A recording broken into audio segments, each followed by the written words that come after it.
એક વખતની વાત છે, એક નાનકડા ગામમાં એક ધનુર્ધર રહેતો હતો. તે બહુ જ કુશળ ધનુર્ધર હતો. તેની પ્રસિદ્ધિ દૂર દૂર સુધી ફેલાયેલી હતી. લોકો તેને મહાન ધનુર્ધર માનતા, પરંતુ તેની કળા પાછળ એક રહસ્ય હતું. એક દિવસ એક રાજાએ તેને તેના દરબારમાં બોલાવ્યો અને પૂછ્યું, તું એટલો મોટો ધનુર્ધર છે, મને કહીશ કે તારી કળાનું રહસ્ય શું છે? ધનુર્ધરે કહ્યું, મને આ વિશે તમને એક નાની વાર્તા કહેવા. ધનુર્ધરે વાર્તા શરૂ કરી. એકવાર મેં એક વૃક્ષ પર એક નિશાન જોયું. એ નિશાનને જોઈને મને લાગ્યું કે આ મારી માટે એક પડકાર છે. મેં વિચાર્યું કે જો હું આ નિશાનને જોતા વિના ફક્ત મારી દ્રષ્ટિને કેન્દ્રિત કરીને નિશાન પર તીર છોડી દઉં તો શું થશે? મેં મારી આંખો બંધ કરી અને તીરને જોતા જોતા તે નિશાન પર છોડ્યું. તે તીર સીધું જ નિશાન પર લાગી ગયું. રાજા આશ્ચર્યમાં બોલ્યા, તું આ કેવી રીતે કર્યું? તારી આંખો બંધ હતી તો તું નિશાનને કેવી રીતે જોઈ શક્યો?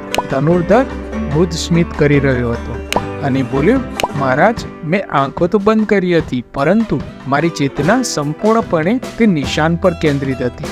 હું તે નિશાનને માનસિક દ્રષ્ટિથી જોઈ રહ્યો હતો. તે સમયે મને દુનિયાની બધી અવાજો અને ધ્યાન ભટકાવનાર વસ્તુઓ બિનમૂલ્યવાન લાગી રહી હતી. મારી એકાગ્રતા અને ધ્યાન જ મારી સફળતાનો રાજ છે.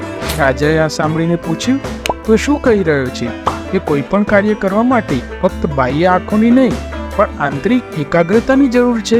ધનુર્ધરે કહ્યું, બિલકુલ. જો તમે કોઈ કામને સંપૂર્ણ નિષ્ઠા અને ધ્યાનથી કરો તો બાહ્ય દુનિયાનો કોઈ પણ ભંગાર થતો નથી. તમારી આંતરિક એકાગ્રતા જ તમને સફળતા અપાવશે. તો મિત્રો, આ ધનુર્ધરની વાર્તાથી ઓશો એ શીખવે છે કે જીવનમાં સફળતા મેળવવા માટે આપણા આંતરિક શક્તિ અને ધ્યાન બહુ મહત્વ ધરાવે છે. જ્યારે આપણે આપણા લક્ષ્ય પર સંપૂર્ણપણે ધ્યાન કેન્દ્રિત કરીએ છીએ ત્યારે બાહ્ય વિક્ષેપ અને અડચણો આપણને રોકી શકતી નથી.